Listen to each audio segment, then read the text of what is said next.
I personally could not imagine starting a company in Latin America because it's so hard. Yeah. So, and this is true across pretty much every country, I've been at least involved in across the continent. Mm-hmm. And what you find though is that the entrepreneurs who are starting, they're incredibly resilient. They're like way better entrepreneurs than what, a European entrepreneur might be.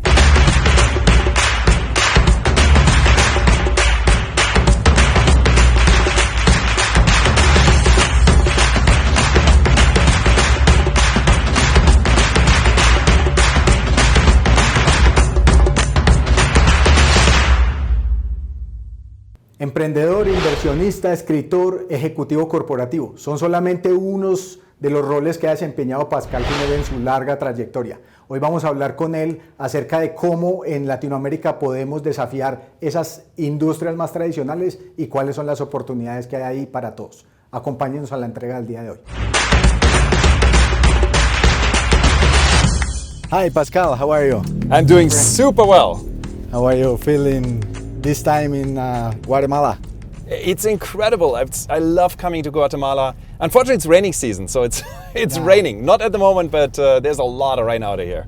Okay, thank you very much for accepting our invitation to this series of Latin called Business Trip. So the idea is that we will be talking a little bit about your background and your profile, but also the idea is to try to inspire some of the people in the ecosystem to do things and to make some changes to the world, you know what I mean? Absolutely. Let's get started. Cool, thank you. So I have seen that you played different roles. You are at the same time at the corporate world and the entrepreneurship world. So how is playing so many different roles? It's exciting. I think it's really interesting.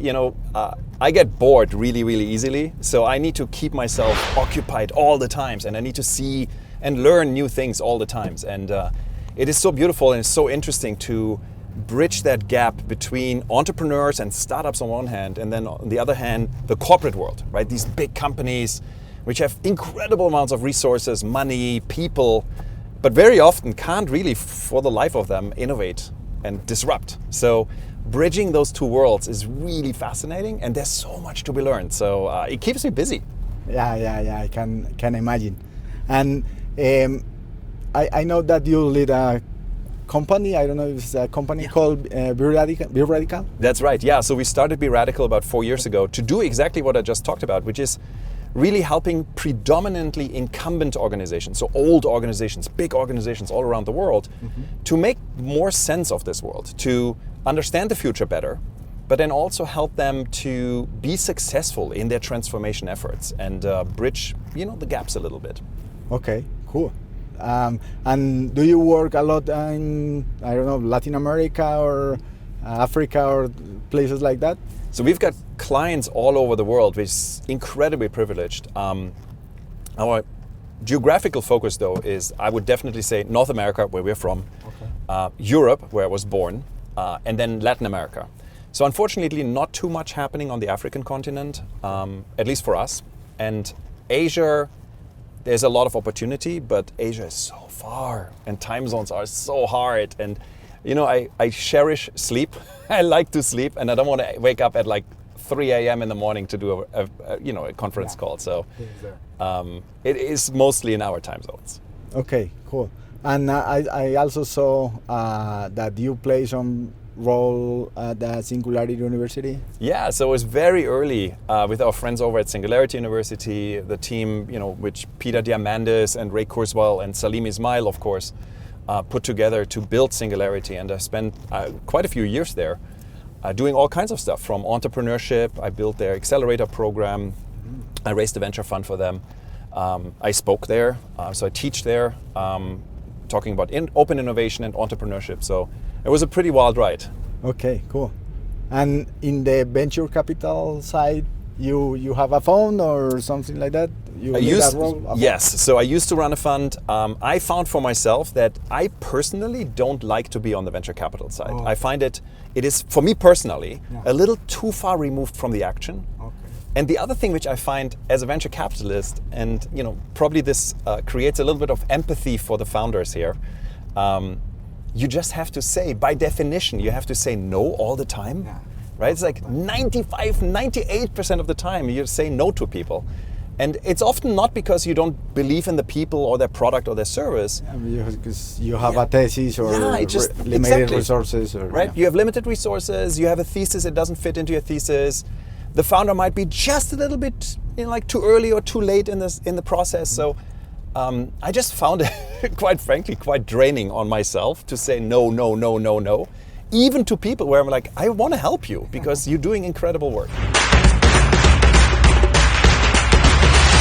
Being an European but living in the US and knowing a lot about Latin America, what do you think that are our, let's say, main opportunities or challenges in the region, in Latin America and Guatemala, in terms of technology, innovation, Absolutely. All that stuff?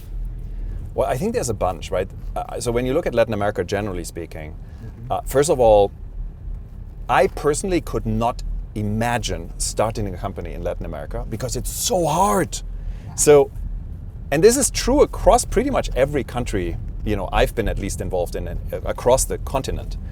And what you find though is that the entrepreneurs who are starting, they're incredibly resilient. They're like way better entrepreneurs than what, a European entrepreneur might be. Because it's so hard, build a business in, like say Argentina, where you've got massive inflation, right? You go against the odds. No? Yes, absolutely. And I think it's terrible. In one way, it's terrible because, we shouldn't make it that hard on people. The flip side of that is, and to everybody who's an entrepreneur in Latin America, like seriously, I tip my hat to you because what you're doing is incredible. So I think, that's, for me, is one thing. Like, so you've got really, really resilient entrepreneurs. The other thing is, when you look at the region, you've got massive growth potential, right? So like the region is pretty young. Yeah, and there are so many needs here to be covered. Incredible needs to be covered. At the same time, you have some of that leapfrogging going on, where like you skip landlines and you go straight to mobile phones, all kinds of stuff. Which doesn't mean it's easy. I'm like very clear about that. Yeah. But I think there's an absolutely amazing opportunity. And then also, as someone who's from the region, you actually understand the region.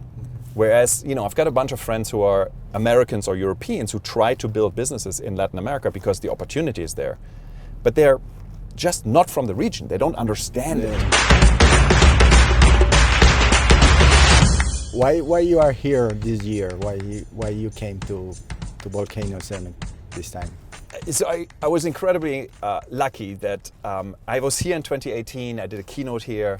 The team invited me back, so apparently I didn't misbehave completely. And I'm doing the closing keynote today on the main summit stage on the main summit day, which is an incredible honor.